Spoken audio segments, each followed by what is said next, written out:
लुधियाना के सुनील और उसकी बीवी रीटा एक अच्छे और संपन्न परिवार से ताल्लुक रखते थे। एक दिन रीटा की भाभी उसके घर आती है। रीटा, तुझे तो पता है तेरा भाई कुछ नहीं करता, ऊपर से 2 बच्चों की जिम्मेदारी, बेटी भी बड़ी हो गई है। तू तो बुआ है, कुछ मदद कर सकती है तो कर देना। कहाँ पैसे हैं भाभी, बस समझ लो किसी तरह हम लोग भी दिन काट रहे हैं। 2 ही तो कार है और मेरी बेटी भी बड़ी हो रही है। अब उसके लिए कार लेनी है तो 10 लाख का खर्चा तो लग ही जाएगा। तभी वहाँ सुनील आ जाता है। अरे शशि, क्या है, तू हमेशा पैसों के लिए परेशान क्यों रहती है? वैसे क्या जरूरत थी बेटी की शादी इतने बड़े घर में तय करने की? अरे पैसे नहीं थे तो ऐसे ही कर देती कहीं शादी। इतने बड़े होटल में क्यों कर रही है शादी? लेकिन यहाँ तो मामला शादी का है, डेट तय है। दरअसल तेरे भतीजे के पीएफ के पैसे आने हैं, पर उसमें देर हो रही है। जैसे ही पैसे आ जाएंगे मैं तेरे अकाउंट में डलवा दूंगी। ठीक है, हम लोग सोचकर बताएंगे। तभी वहाँ भतीजा आ जाता है। फूफा जी, आप लोग ही मदद कर सकते हैं, वरना तो कैसे काम होगा समझ में ही नहीं आ रहा। मैं वादा करता हूँ जैसे ही पैसे आ जाएंगे मैं आप लोगों को वापस कर दूंगा। हाँ भाई, ठीक है। अब देख भाई, हमारे लड़के तो सारा दिन घर पर पड़े रहते हैं, ना कमाते हैं ना कुछ कमाने की इच्छा रखते हैं। लेकिन चल, ये ले, कितने पैसे चाहिए? जी 4 लाख रुपए। ठीक है, लेकिन पैसे ध्यान से वक्त पर वापस लौटा देना। सुनील मुसीबत के वक्त बीवी के भतीजे की मदद तो कर देता है, लेकिन उन लोगों के जाने के बाद देख ले रीटा, तेरे मायके वालों ने मांगा तो दे दिया, वरना इन लोगों का मुझे कोई भरोसा नहीं है। अरे क्यों भरोसा नहीं है?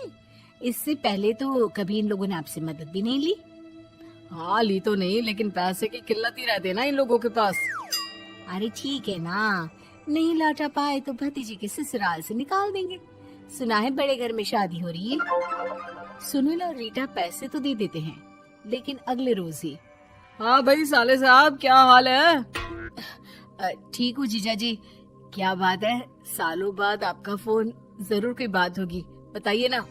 अरे वो तेरी बड़ी भाभी आई थी, बेटी की शादी कर रही है ना, तो पैसे लेने के लिए मैंने दे दिए 4 लाख। सोचा भाई किसी गरीब की बेटी की शादी हो रही है, पुण्य मिल जाएगा। अच्छा किया जीजा जी, उनका बेटा बहुत मेहनती है, जल्द ही लौटा भी देगा। वहीं रीटा भी फोन करके हर किसी को पैसे देने की बात करती है। रीटा की भाभी शशि के पास उसके भाई का फोन आता है। तूने सुनील से पैसा लिया है क्या? नहीं भाई, सिर्फ बात की है, बोल तो रहा है कि दे देगा। वो लोग मदद करने वालों में से नहीं है, और मदद कर भी दे लेकिन समाज में गा गा कर हालत बुरी कर देते हैं। अब गाने दीजिए ना भाई, मैं क्या कर सकती हूँ, मेरे पास कोई ऑप्शन भी तो नहीं है। बेटी की अगले हफ्ते शादी जो है। शशि की बेटी की शादी हो जाती है, लेकिन शादी के 1 महीने बाद ही सुनील का फोन भतीजे के पास आता है। हाँ भाई, शादी तो हो गई हम लोगों की दुआ से। अब देख, ऐसा ही फायदा होता है पैसे वाले रिश्तेदार हो तो। तेरे वक्त पर हम कैसे खड़े हो गए थे, लेकिन अब पैसा लौटा दे भाई। जी, मैंने पीएफ के लिए अप्लाई कर दिया था, उसकी नोटिफिकेशंस मैं आपको भी भेज देता हूँ। मुझे लगता है 10 दिन में पैसे आ जाना चाहिए। जैसे ही पैसा आएगा मैं आपके अकाउंट में डाल दूंगा। और ना जी ना, कोई नोटिफिकेशन नहीं चाहिए, पैसा चाहिए, पैसा। ठीक है अंकल, बस 10 दिन का समय दे दीजिए। अभी हफ्ता भी पूरा नहीं होता कि भतीजे के पास उसके गांव के दूर के चाचा का फोन आता है।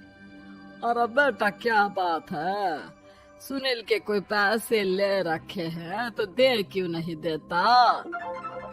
हाँ चाचा जी, बात तो हुई थी, 10 दिन का वक्त मांगा है, उम्मीद है हो ही जाएगा। अरे फोन कर रहा है, रोज बता रहा था कि बेटी की शादी में मदद की थी। अब क्या है ना, भले ही शादी 10 दिन रोक देते, लेकिन सुनील से मदद नहीं लेनी चाहिए थी। याद है ना, मधु की मदद करके कितना बदनाम कर दिया था उसने पूरे घर को सोसाइटी में। हाँ चाचा जी, मैं भी यही सोच रहा था कि उन लोगों से मदद नहीं लेनी चाहिए थी। कई लोगों के फोन आ चुके हैं। वहीं रीटा अपनी भाभी को फोन कर देती है। क्या है भाभी, कब पैसे लौटाओगी? पता है ना ये कितना बोल रहे थे, तुम्हारे बोलने पर मैंने पैसे दिए हैं। भाभी अब तो आपके बेटे की कार बेच दो और हम लोगों के पैसे दे दो। अरे लेकिन रीटा, बात तो 3 महीने की हुई थी ना, अभी तो 2 महीने भी नहीं हुए पैसा लिए, थोड़ा तो सब्र करो। नहीं नहीं भाभी, वैसे मेरा बेटा टिक्कू आ रहा है आप लोगों के घर रहने के लिए, उसको अच्छे से खिलाना पिलाना, समझी। भाभी को समझ में नहीं आता कि वो क्या करे। वो बेटे से बात करती है। अरे माँ, इन लोगों से मदद लेकर सच में बहुत बड़ी गलती कर दी। मुझे खुद समझ में नहीं आता कि कैसे इन लोगों के पैसे जल्द से जल्द दे दूं।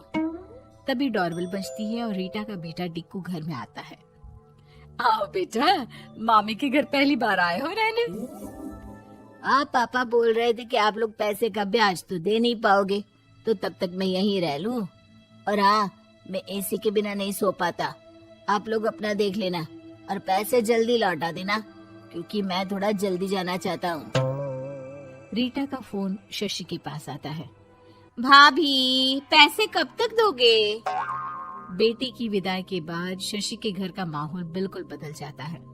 वो हर वक्त बेटे से उसके पीएफ के पैसे पूछती, और पीएफ यानी कि सरकारी काम। आजकल में पूरा 1 महीना और बीत जाता है। भाभी, मैं और ये अमेरिका जा रहे हैं, घूमने के लिए पैसों की बहुत जरूरत है। रीटा, मैं पूरी कोशिश कर रही हूँ कि जल्द से जल्द पैसे का इंतजाम कर दूं, लेकिन पक्का नहीं बोल सकती। तभी सुनील का फोन भतीजे के पास आता है। देख माना 3 महीने की बात हुई थी पैसे लौटाने के लिए, लेकिन अभी मुझे पैसों की काफी जरूरत है। मैं अमेरिका जा रहा हूँ, तो पैसे मैंने किसी से ब्याज में पकड़ लिए हैं।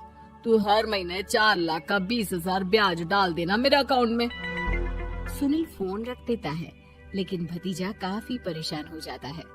वो ऑफिस से शाम को घर आता है कि माँ पूछती है, क्या हुआ बेटा? बेटा माँ को सारी बात बता देता है। माँ भगवान के सामने हाथ जोड़कर खड़ी हो जाती है और रोने लगती है कि तभी बेटे का मोबाइल पर मैसेज बजता है। माँ, पीएफ के पैसे आ गए। और वो ऑनलाइन ही सुनील के पैसे वापस कर देता है। भला हो भगवान का। लेकिन आज एक बात तो समझ में आ गई, मदद हमेशा उन लोगों से लो जो मदद के बदले आपसे मदद में दी गई रकम ही वापस लें, ना कि समाज में आपकी इज्जत।